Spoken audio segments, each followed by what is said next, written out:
Tetapi saya jadi ada kecurigaan itu ketika di hari pertama. Hari pertama di Medika. Di Medika Permata Hijau waktu itu kondisinya sangat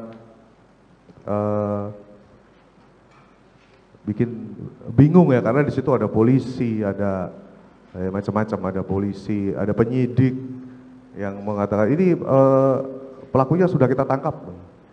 Saya tanya siapa pelakunya? Oh nanti aja Bapak, besok pas laporan bisa tahu. Saya pengen tahu pelakunya siapa.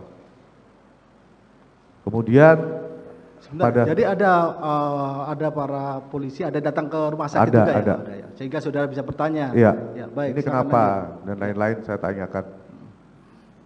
Kemudian malam itu ada orang yang saya nggak tahu selalu deketin saya. Berapa orang? 3 orang. 3 orang. Satu orang namanya Karel, katanya yang ngasuh Dendi dari kecil.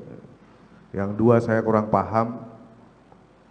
Dia tiba-tiba mendekati terus, Pak saya dari keluarga pelaku. Saya emosi waktu itu. Kenapa Anda datang ke sini? Ini kita cari rumah sakit yang terbaik aja Pak. Kemudian saya marah. Anda siapa? Ngatur-ngatur. Saya harus ke rumah sakit yang lebih baik. Nanti dari pihak pelaku akan memberesi semua. Saya makin marah lagi. Saya langsung berpikir ini pejabat atau apa? Kok dari tadi ada orang nanyain ini terus. Kemudian saya teriakin. Itu saksi Pak Rudi juga tahu dan teman-teman saya di sana juga tahu dan perawat di sana tahu dan penyidik Polsek Pesanggerahan juga tahu ketika saya teriak. Saya tanya, kamu siapa? Kamu anggota ya? Bukan Pak. Kamu siapa?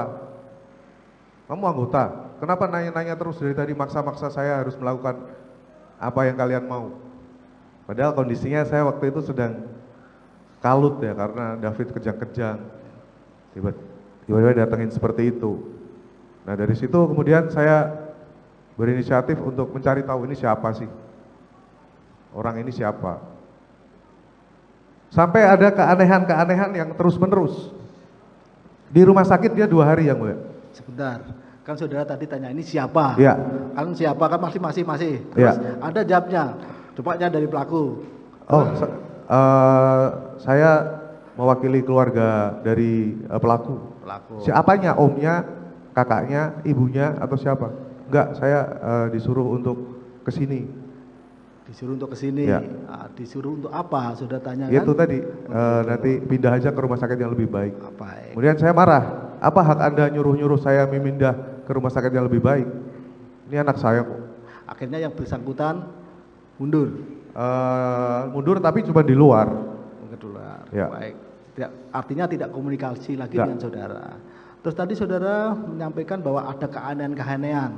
Nah, keanehannya apa? Keanehannya ketika urus asuransi yang mulia.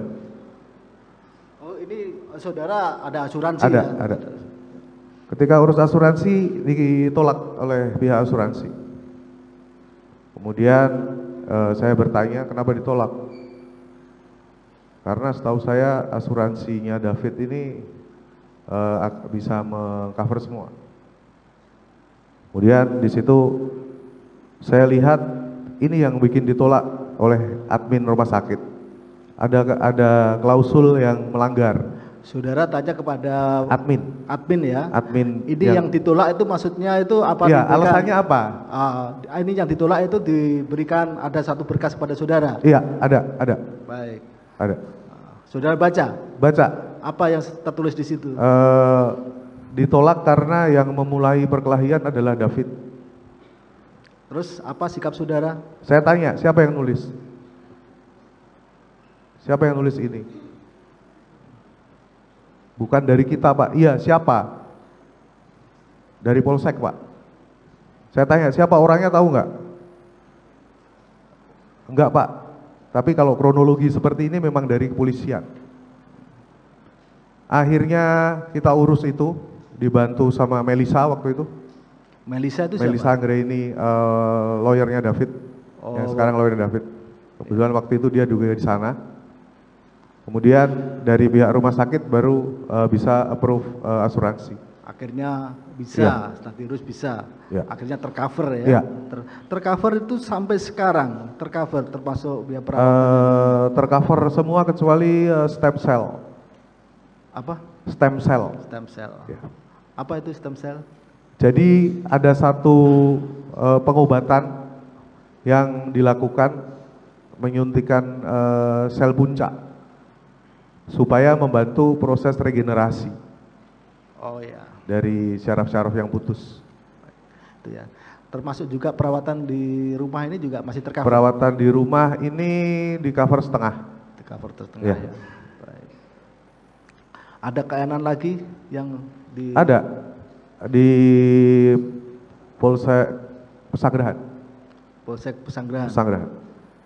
Di Polsek Pesanggerahan. Di kan? Polsek Pesanggerahan. Tapi kan saudara tidak datang ke Polsek. Saya dapat informasi dan dapat informasi sangat valid dari saudara saya yang melapor. Saudara yang melapor itu siapa namanya? Rustam Hatala. Yang Hatala yang yang sedang ibadah haji. Ibadah haji. Ya. Apa yang disampaikan? Ini mobilnya pelaku. Foto. Di foto ini mobil pelaku. Mobil pelaku. Ya, di foto dengan background Polsek Pesanggerahan. Yang Rubicon itu? Iya. Rubicon. Mobil pelaku ini, plat nomornya B120DEN. Itu siang, sekitar jam 2 siang. Sekitar jam 2 siang, tanggal 21. Hari kedua. Kemudian, mobil itu hilang yang mulia. Mobil itu tidak ada di tempat. Oh, maksudnya tidak ada di tempat? Tidak ada di tempat. Terus ditanyakan? Kemudian Rustam cerita, saya tanya ke polisi di sini, katanya mobilnya baru dipakai untuk menjemput saksi. Saya marah. Apakah Polsek ini demikian miskinnya jemput saksi pakai mobil yang dipakai oleh pelaku? Anehnya apa? Pas balik plat nomornya berubah. Pas kembali plat nomornya berubah nomornya berubah. Saya nggak hafal, tapi yang belakang nomornya hurufnya PBP. Yang belakang berubah ya? Berubah. Akhirnya berubah. Siapa Dan yang bawa? Yang bawa Agnes. Oh, anak Agnes. 15 tahun bisa nyetir. Sudah tahu informasi terbaru belum? Kalau belum, langsung cek YouTube Liputan MSCTV. Jangan lupa subscribe, komen, like, dan juga share.